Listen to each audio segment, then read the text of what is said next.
Hi,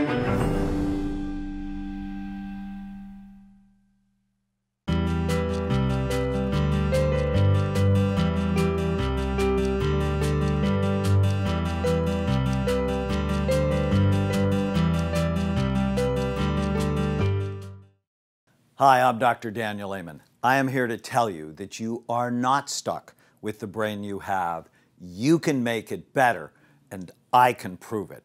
And in this video series, I am going to teach you how to have a better brain and a better life. I'm so excited about this. I have been at this for more than 3 decades. Here at Amen Clinics, we look at people's brains, and the imaging work has just taught us so many valuable lessons. But the biggest lesson, the most important lesson, is you're not stuck with the brain you have.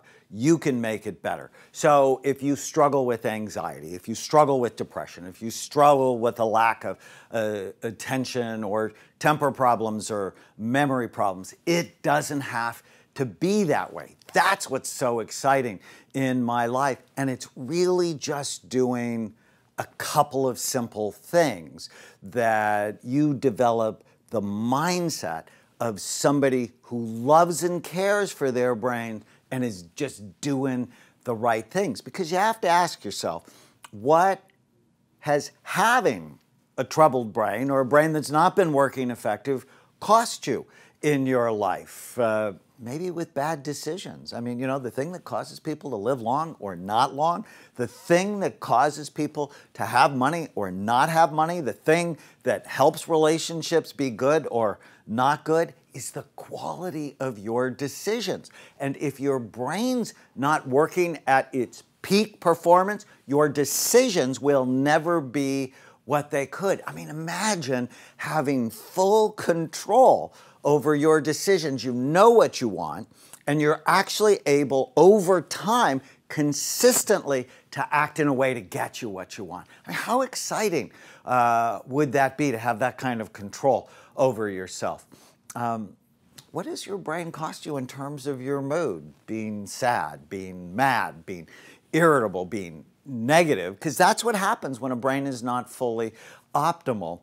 Or being less effective at work or in your relationships, or what's so common today is having trouble focusing. It's a new study out by Microsoft. In the year 2000, our attention span was 12 seconds, but now it's only 8 seconds because of all the gadgets and all the distractions around us. A goldfish has an attention span of 9 seconds, so we're really in trouble in our society. But when you focus on giving your brain the nutrients it needs, your attention span can be so much longer. Do you have sleep problems? You know, when you don't sleep right, brand new research, fascinating research that your brain actually cleans or washes itself during sleep. So if you're not sleeping properly, you actually don't have the brain power that if you did. And I really want to know, what has brain problems cost you in terms of your memory, brain fog, cognitive clarity? I am here to tell you, you are not stuck with the brain you have. You can make it better. So just a little bit about me. I've been at this work a long time. I'm a double board certified psychiatrist. I'm board certified in general psychiatry, in child and adolescent psychiatry. I have a specialty in brain imaging here at Amen Clinics. We do 2 brain imaging studies, one called brain SPECT imaging. SPECT looks at blood flow and activity, looks at how your brain works. Over the last 24 years, we've done over 115,000 scans on people from all over the world, 111 countries. It's so exciting for us. We also do another study called quantitative EEG, which looks at the electrical activity in your brain. And we've done maybe 10,000 of those. So we have a lot of experience and know that most mental health issues are in fact brain issues. And that when you optimize your brain, you can just feel so much better. In addition to being a psychiatrist, I am also a writer. I've written 10 New York Times best-selling books, including Change Your Brain Change Your Life, which was a 40-week bestseller. I've also written Change Your Brain, Change Your Body, The Daniel Plan, which was an international bestseller. It's a program we did in a church that is now being done in thousands of churches around the world. And so when I talk to you about having a better brain and a better life, it comes with a lot of experience. And why is this so important? Well, according to the U.S. government, 51% of the U.S. population, so more than half of us, will have a mental illness or psychiatric problem at some point in their lives. ADD, anxiety, depression, addictions, and memory problems are the most common. You might not think of it this way, but things like obesity, hypertension, diabetes, pre-diabetes, heart disease are brain problems. It is your brain that pushes you away from the table, telling you that you've had enough, or it is your brain that gives you permission to have the third bowl of ice cream. And so making good decisions affects your physical health, which also affects the health of your brain. There are dozens of studies now, I published 2 of them, that say as your weight goes up, the actual physical size and function of your brain goes down, which should just scare the fat off anyone. And we would have never known that if it wasn't for looking at people's brains. Let me tell you why I care about this so much. I first started my imaging work in 1991, and I was like a little kid, so excited. And I scanned many people that I knew. I scanned some of my friends, I scanned some of my kids, I even scanned my 60-year-old mother. And my mom at 60 had a perfect brain. It was so healthy. And then I went and scanned myself. And when I scanned myself, it wasn't healthy. It was bumpy, it looked older than I was, and I was horrified. Now, I'd played football in high school. I also had meningitis when I was in the Army. And I had a lot of bad brain habits. I was overweight, I wasn't sleeping, I was chronically stressed, I drank diet soda like I was addicted. And when I saw my brain, I developed this concept that I use with my patients called brain envy. I really started to care about my brain. How could my 60-year-old mother have a healthier looking brain than I did? And I got really serious about brain health. In fact, I developed this program that I'm going to share with you for myself and my patients. And 20 years later, my brain looked healthier, fuller, fatter, and cognitively, I am every bit as sharp, if not more, than I was 25 years ago. And so I am so excited to share this program with you. And it was really the imaging work that has just changed everything in my life. And I got hooked on it. But you know, most psychiatrists actually never look at people's brains. Most psychiatrists, still even today, it's a war I'm in with my colleagues, make diagnoses based on symptom clusters, sort of like they did in 1840 when Lincoln was depressed. I love Lincoln. He's one of my heroes because he failed and he failed and he failed, but he kept trying. And then, you know, obviously became one of the best presidents we've ever had. But he had periods of depression, bad depression, suicidal depression.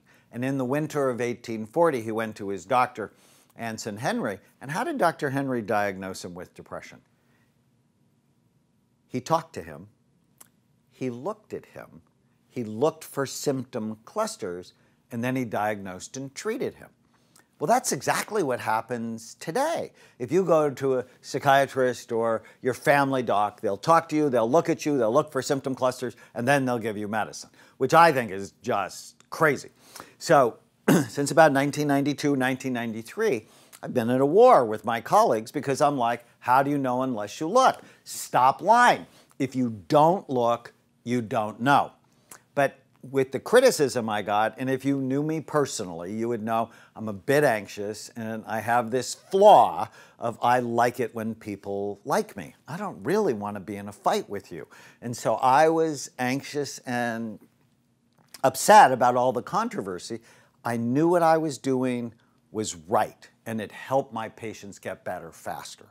But it all changed. In April of 1995, I got a call from a mother late at night saying that her 9-year-old son, Andrew, had attacked a little girl on the baseball field. And I'm like, wow. I said, what else is going on with him? And she said, Dr. Amen, he's different. He's sad, and he's mad, and he never smiles anymore, and he has this explosive temper. And I went into his room today, and I found 2 pictures that he had drawn. One of them, he was hanging from a tree. The other picture, he was shooting other children. And I'm on the other end of the phone just horrified. And now that I think about it, is Andrew was Columbine, Aurora, Sandy Hook waiting to happen. And I said, I want to see him the next day. And they were actually from 8 hours away and drove to see me. And as I sat with Andrew, I said, what is going on? And he said, Dr. Amen, I just don't know. I am mad all the time. I'm irritable. I said, is anybody teasing you? He said, no.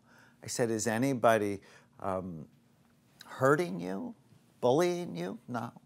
He says, anybody touching you in places they shouldn't be touching you? He said, no. He said, I don't know.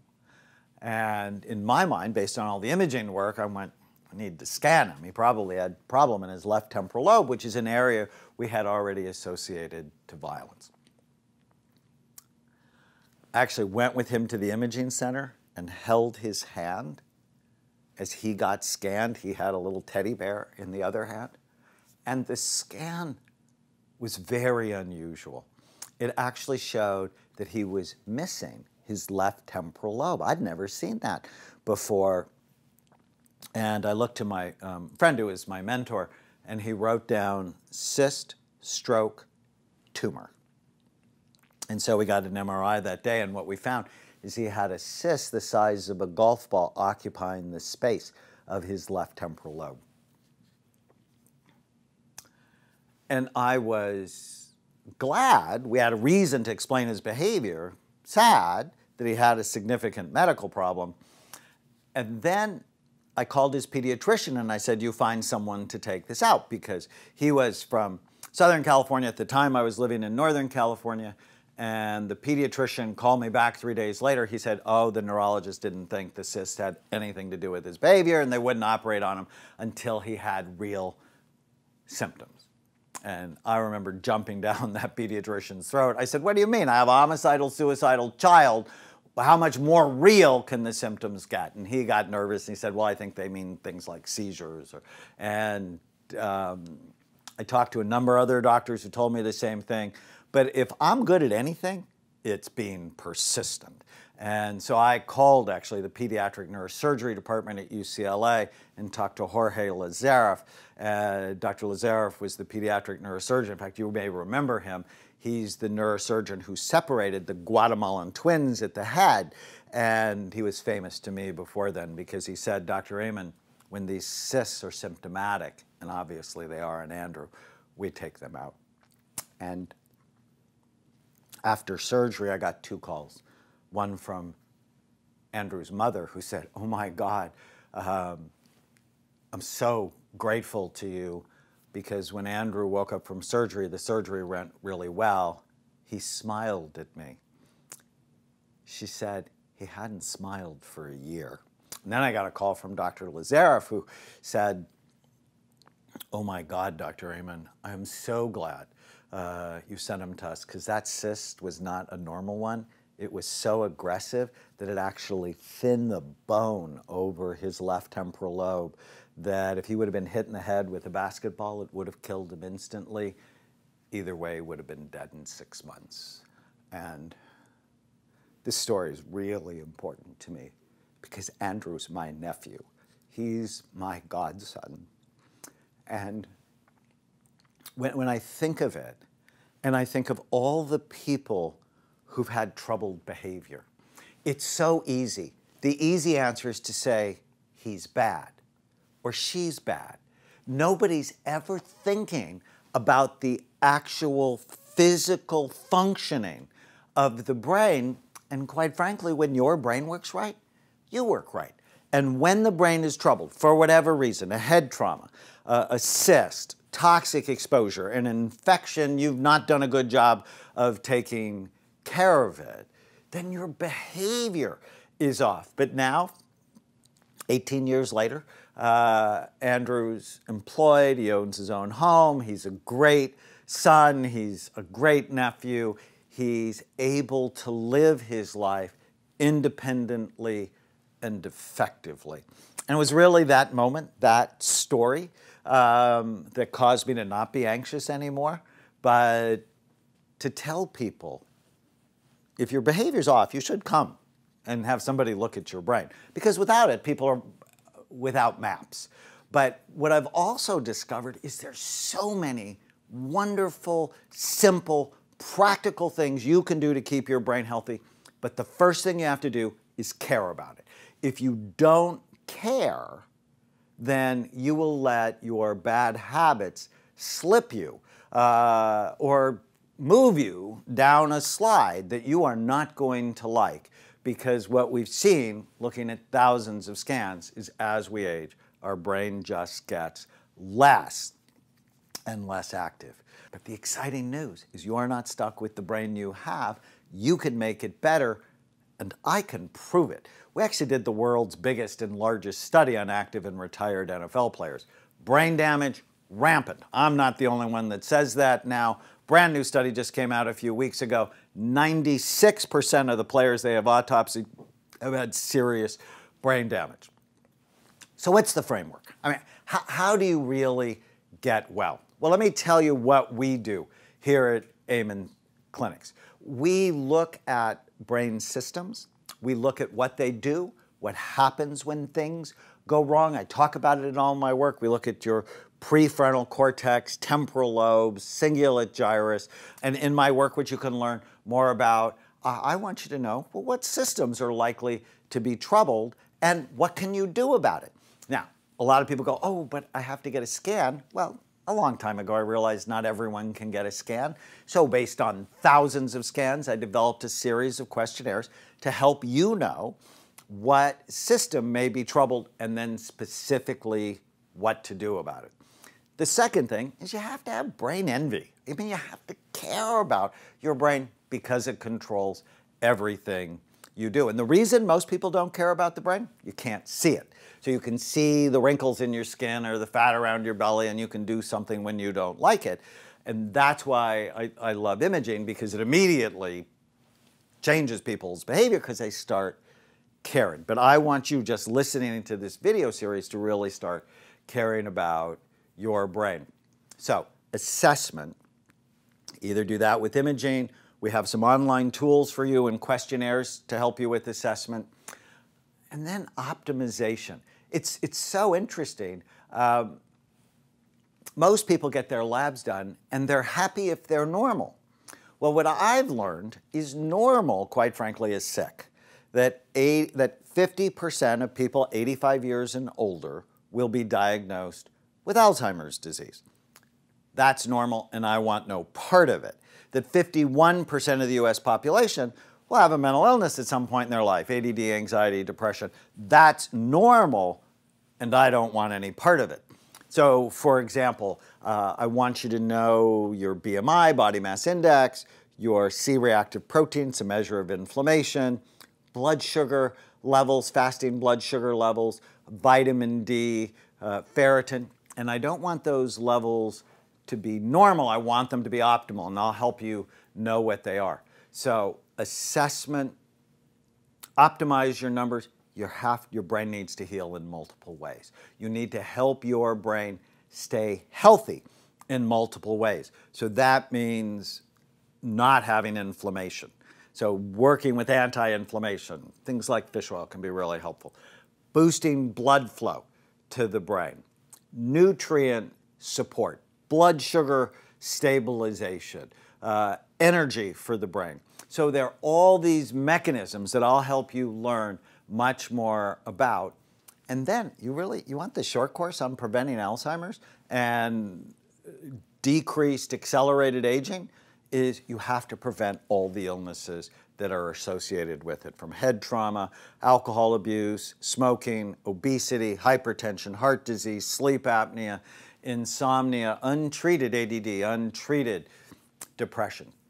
But ultimately, it comes down to why do you care? Because if you don't really care about your brain, it's going to be really hard to keeping it healthy. But if you care, and in your soul, you know why it is critical to be healthy. If you know, then you can stay the course and be the outlier. Because what happens to most people, and having done studies on thousands of people, your brain gets less and less active as you age. I hate that. When I turned 60, it was very different than turning 30 or 40 or even 50, because I've seen a lot of 60-year-old brains, and quite frankly, they're not healthy.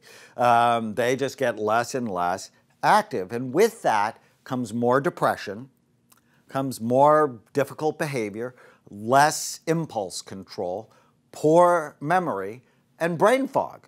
And I don't want any of that. And so I want a big, full, fat brain. So I desire to have a great brain. Why? Because I love my kids. I adore my wife. I'm completely in love with my grandbabies, with the mission I have on life. And quite frankly, I don't want to be a burden to anyone else, and I don't want anybody else having to take care of me. I want to have my faculties for as long as I can optimize so I can be the best messenger for the message I have for my life. What about you? Why do you care? Why is it important to you to have a better brain so that you can have a better life? I want you to write that down and share it with us, or create a video about why it's important to you. I have this great recent experience of a woman from Oxford, England, who shows up in my clinic at the age of 83, as sharp as can be, came here all by herself, and she found a copy of Change Your Brain, Change Your Life for 50 cents in a used bookstore 3 years ago. And before then, she was depressed. She was significantly overweight. In fact, when I talked to her, she made this face. She said, I used to be like, and now I'm not. So overweight, depressed, tired, brain fog. And when she read the book, she said she was riveted, so that made me feel awesome. And she said, I just started doing one thing at a time. I started drinking water. And then I started walking. And then I started taking brain healthy supplements. And then I started listening to brain healthy music. And then, but she knew why. She was sick of being sick. Now, I don't want you to have to be sick in order to get well. We're going to talk about that. But I want to know, why do you care? Why do you want to have a better brain and a better life? And what can you do about it? Stay with me.